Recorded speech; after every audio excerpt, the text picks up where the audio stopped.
Uh, and now we move on to our next news.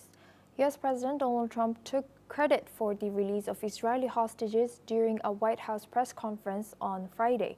Speaking to reporters, President Trump revealed that fewer than 20 hostages remain alive out of the 50 initially held by Hamas, and stated that Hamas is now offering just 10 hostages in exchange for a deal. Let's listen into what he has said on this issue. Not all of them, and you have to understand, I'm the one that got all of the hostages out. You got a lot of people out. If it wasn't for me, they wouldn't be out. I worked with Bibi and I worked with Steve Witkoff, but if it wasn't for me, you would have all these hostages would most likely be dead right now. The situation has to end. It's extortion and it has to end. And we'll see what happens. I actually think they're safer in many ways if you went in and you really went in fast and you did it. And people can't forget October 7th, remember that.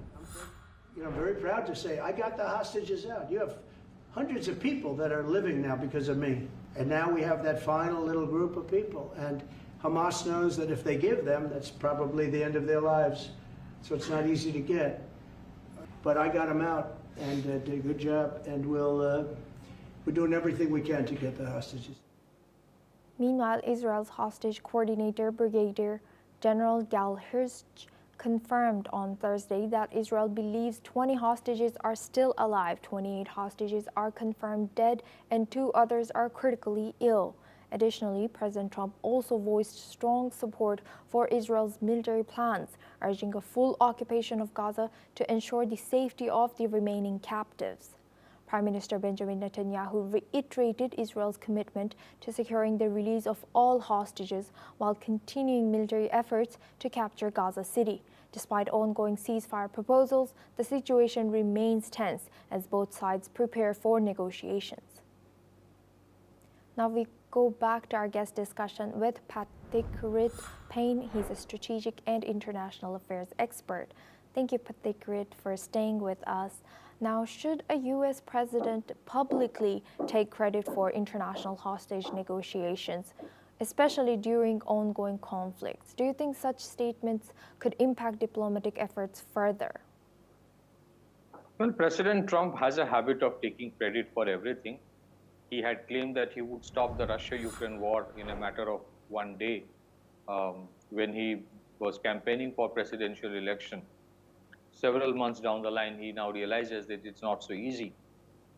He has claimed credit for many conflicts, for stopping many conflicts, and some of those are terribly unsubstantiated. He even tried to take credit.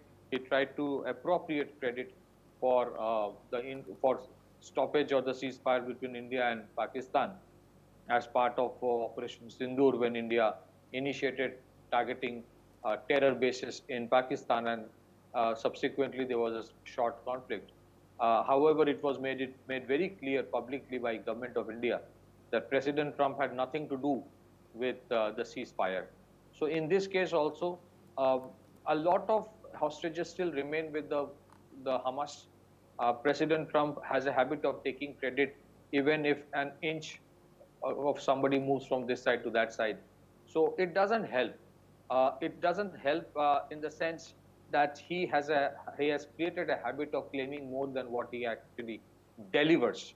So far as the issue of conflict between Israel and Hamas is concerned, I think that conflict is still going. I think casualties are still increasing, and I think that place or the whole of region is far from long-term peace or resolution of the issues. So taking these credits, he can take. That is his choice. But does it help in resolving problems? Absolutely not. Has it helped in solving the conflicts or probably a stoppage of conflicts? Well, temporarily, yes, in certain part, but the core issues do remain. And I do not think even the US administration can address those issues. Back to you. And as building on that, is Israel's strategy of continuing military operations while negotiating hostage releases, is it ethically and strategically justifiable? Well, in conflicts of today's era, there are no ethics. It is about what every country thinks is right. So I will keep aside the issue of ethics and morality here. So far as Gaza is concerned, I think the people of Gaza had a choice of creating a beautiful city-state, or from 2007 onwards, when Hamas was given the power to govern the Gaza city.